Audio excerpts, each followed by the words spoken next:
जैसे हम सही रास्ते पे चलते हैं ना हमारा जी, तो हमें कोई ना कोई गलत रास्ता ही नजर आता है। कोई बाहरी बाहरी व्यक्ति, हाँ तो हमको अपनी कसौटी पे रहना, हमें सही चलना है, हमें थोड़ी गलत रास्ते में झुक जाना है, यही तो हमारी बात है। जैसे हम किसी के साथ सही करते हैं ना जी। तो लोग हमसे हमको मतलब गलत ही बताते हैं। तो लोग बताएं गलत, आपको तो पता चल रहा है आप सही चल रहे, फिर क्या है?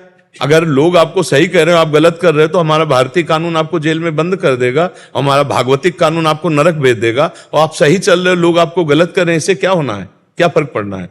आपको तो आनंद मिलेगा ना, आप तो सच्चिदानंद को प्राप्त हो जाएंगे ना। तो आपको दूसरों के मुख के अनुसार सुनकर हम थोड़ी चलते, हम तो शास्त्र और संतों के मुख के अनुसार सुन। सत्य मार्ग दूसरों से नहीं, बातुल भूत विवश मतवारे, ते नहीं बोले वचन विचारे, तिनकर कहा सुने नहीं काना। ऐसे माइक जो माया में फंसे हुए लोग हैं, इनकी सलाह मानी जाती है क्या?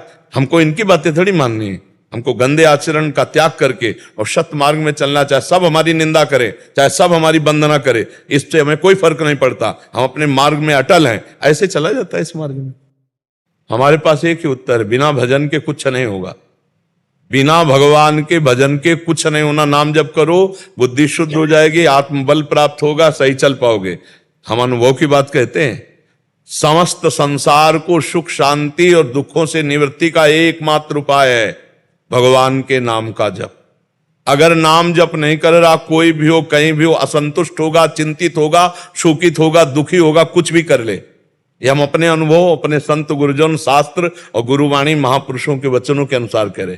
बिना नाम जप के, बिना संतों के संग के इन दुखों से पार नहीं पाया जा सकता। नाम जप करते हो, हाँ उसी को और बढ़ाओ। कोई नशा तो नहीं करते? मैं सोचता हूँ जब भी नाम जप करके चलता हूँ। हाँ, चलते फिरते भी कोई पैसा लगता है?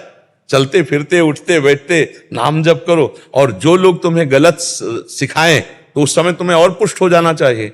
जहाँ फिसलन होती है वहां पैर मजबूती से रखा जाता है। कि मैं मतलब मेरे साथ रहते हैं ना, जो गलत आचरण करते ही नहीं है, कुछ भी नहीं। हाँ तो तुम कह रहे हो ना कि हमको लोग गलत खींचना चाहते। जैसे हम किसी के साथ सही करते हैं ना तो वो हमको गलती बताते हैं। तो आप सही करते रहो, वो गलत बताते रहे तो कोई फर्क नहीं पड़ता। आप गलत मत कीजिए, ना उसके प्रति गलत सोचिए। वैसे आप कितना सही करते हैं? क्या सही करते हैं? जैसे कि हम किसी के बारे में सही सोचते हैं तो हमें किसी के बारे में सोचने का मतलब क्यों है? क्यों है? जैसे हमने किसी के साथ सही किया, क्या किया? मतलब कि जैसे अच्छा जैसे होता है ना, मतलब ज्ञान वगैरह, मतलब नहीं आप वगैरह वगैरह क्या आप किया, क्या हमें बताओ ला। देखो ऐसा इसलिए हम पूछ रहे हैं कि अभी आप थोड़ा भ्रमात्मक हो कि आपने कुछ कर सकते हो, किसी का हित कर सकते हो, किसी का मंगल, कुछ नहीं कर सकते। अगर किसी का मंगल होता है तो भगवान तुमसे करवा रहे हैं, ऐसा बात सोचो तो तुम दुखी नहीं होगे। और जब तुम अपने को करता मानोगे तो दुखी आ जाएगा। नहीं, तुम क्या कर सकते हो बच्चा? किसी का मंगल क्या कर सकते हो? तुम अपना मंगल नहीं कर सकते। अगर तुम कुछ कर सकते हो तो अपना विनाश ही कर सकते हो, अपना पतन ही कर सकते हो। अगर तुम्हें कोई उठा रहा है तो किसी संत की वाणी, भगवान की कृपा, ये बात सोचो ना, तो तुम्हें दुख नहीं होगा। तुमको सोचना है जो आदमी गलत सलाह दे रहा है, भगवान मेरी परीक्षा ले रहे हैं, मुझे पुष्ट होकर चलना है, मुझे गलत मार्ग में नहीं चलना। अगर किसी का हित हो गया तुम्हारे द्वारा तो सोचो भगवान की बड़ी कृपा जो मेरे द्वारा इसका हित करा दिया। अब वो पलट कर तुम्हें थैंक यू धन्यवाद बोले, या ऐसी आशा मत रखो, तुम्हारी बड़ाई करे, ऐसी आशा मत रखो। ये आशा तभी है जब तुम अहंकार से युक्त हो कि मैंने किसी का हित किया। ये सबसे बड़ा दोष है। भगवान हित करा रहे हैं। अब तुम्हें कोई गाली दे, तुम्हें कोई चाहे वंदना करे, तुम्हें दोनों बातों में समान रहना है, क्योंकि तुमने तो किया नहीं, भगवान ने तुम्हारे द्वारा उसका मंगल करवाया, हित करवाया, ऐसे सोचा जाता है। तब अहंकार रहित होकर भगवत मार्ग में आगे बढ़ा जाता है। अगर यह आएगा हमने इसका हित किया, हमने, तो फिर देखो दुखी हो, वो गाली दे दिया हुआ ऐसा, तो फिर आप दुखी हो जाओगे। नहीं, जो दुख और सुख में समान होता है भगवान का भक्त होता है। आगे बढ़ो, नाम जप करो और सत्संग रोज सुनते रहो।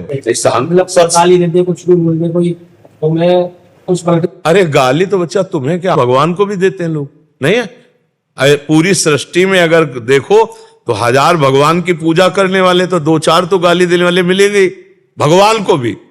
अगर आप देखो समाज में तो 1000 लोग नमस्कार करने वाले तो 10-5 तो मिलेंगे गाली देने वाले। तो भगवान जब धूप देते हैं तो छाया भी देते हैं, जब दिन देते हैं तो रात भी देते हैं। इसलिए दुख सुख में समान रहना, तभी इस मार्ग में चल सकते हो। नहीं तो, और उसमें हमारा लाभ होता है। जब हमको कोई गाली देता है तो हमारे पूर्व में जो पाप हुए हैं वो नष्ट हो जाते हैं।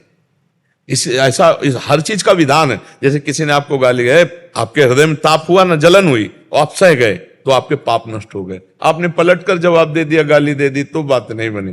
तो हमको चुपचाप सह जाना है, जिससे हमारे पाप नष्ट हो जाएंगे, हम भगवान के मार्ग में आगे बढ़ेंगे। समझ पा रहे हैं आप?